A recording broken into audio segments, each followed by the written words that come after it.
안녕하세요. 우아한 법률 토크 이지은 변호사입니다. 한밤중에 쿵쿵대는 소리 때문에 힘드셨다면 오늘 우아한 법률 토크에서 여러분의 고민을 해결해 드리도록 하겠습니다. 오늘의 주제는 층간소음인데요. 함께 이야기를 나눠주실 민지환 변호사님을 모셨습니다. 안녕하세요. 네, 안녕하세요. 네, 변호사님 오늘 첫 출연이신데 자기소개 부탁드릴게요. 네, 저는 법무부와 대전고등검찰청에서 3년 동안 공익법무관으로 근무하고 올해부터 YK법률사무소에서 일하고 있는 민지환 변호사라고 합니다. 네, 변호사님 요즘 층간소음이 사회적으로 문제가 되고 있잖아요. 이 이웃 간의 불편을 넘어서 참극까지 부르는 층간소음 문제. 과연 이 어디까지가 층간소음에 해당되는 것으로 볼 수 있을까요? 네, 2014년 6월부터 국토교통부령으로 공동주택 층간소음의 범위와 기준에 관한 규칙을 시행함으로써 층간소음의 기준을 마련하고 있습니다. 뛰거나 걷는 과정에서 발생하는 직접 충격 소음의 경우에는 주간에는 43dB, 야간에는 38dB 이상일 경우에 층간소음에 해당하는 것으로 보고 있습니다. 이렇게 말씀을 드리면 좀 와닿지가 않으실 텐데요. 몸무게가 20-30kg 정도 되는 어린아이가 1분 동안 집안을 계속 뛰어다닐 때 발생하는 소음이라고 생각하시면 됩니다.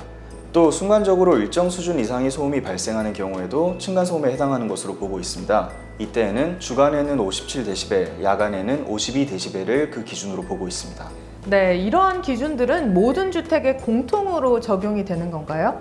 모든 주택에 대해서 적용되는 것은 아닙니다. 다세대 주택이나 연립주택인 경우에는 4층 이상의 건물, 아파트인 경우에는 상가를 제외한 부분이 5층 이상일 때 그 기준이 적용됩니다.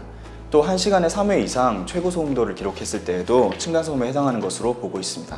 변호사님께서 실제로 층간소음과 관련된 사건을 담당하셨다고 들었습니다. 어떤 사건이었나요? 네, 저희 의뢰인이 위층에 사는 부부였는데요. 이사 온 바로 다음 날부터 아래층 부부로부터 층간소음에 대한 항의와 보복이 지속되어서 법률 분쟁화되었던 사안이었습니다. 그런데 의뢰인 부부는 앞서 말씀드린 법적 기준을 초과하는 수준의 소음을 발생시키지도 않았고 항의가 계속되자 1,000만 원이 넘는 돈을 들여서 층간소음 방지 매트를 온 집안에 깔아두었던 상황이었습니다. 그런데도 불구하고 아래층 부부는 1분에도 수십 회씩 막대기로 천장을 두드리거나 화장실 천장에 우퍼 스피커를 설치해 두고 밤낮 없이 시끄러운 음악을 송출하기도 했습니다. 또 집으로 직접 찾아와서 폭언이나 모욕을 일삼기도 했습니다. 이 과정에서 의뢰인의 어린 딸이 많이 놀란 나머지 일시적으로 틱 증상을 겪기까지 했습니다. 이런 과정들을 겪고 의뢰인 부부는 정신적, 경제적 피해가 너무 크다고 판단을 해서 고소를 하기 이르렀습니다. 네, 이웃 간의 얼굴을 붉히지 않고 층간소음을 현명하게 해결할 수 있는 방법은 없을까요?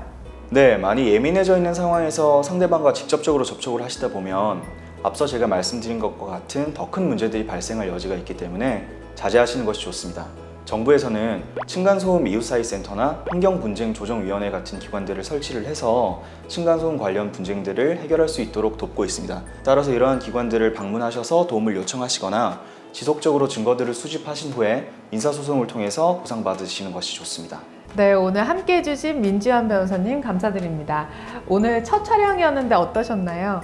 네, 첫 촬영이라서 많이 긴장을 했었는데요. 또 우리 YK법률사무소의 오프라 윈프리 이지은 변호사님의 안정된 진행 덕분에 편안하게 촬영할 수 있었습니다. 네, 말씀 감사드립니다. 구독과 좋아요, 우아한 법률 토크 많은 기대 부탁드립니다. 지금까지 이지은 민지환 변호사였습니다.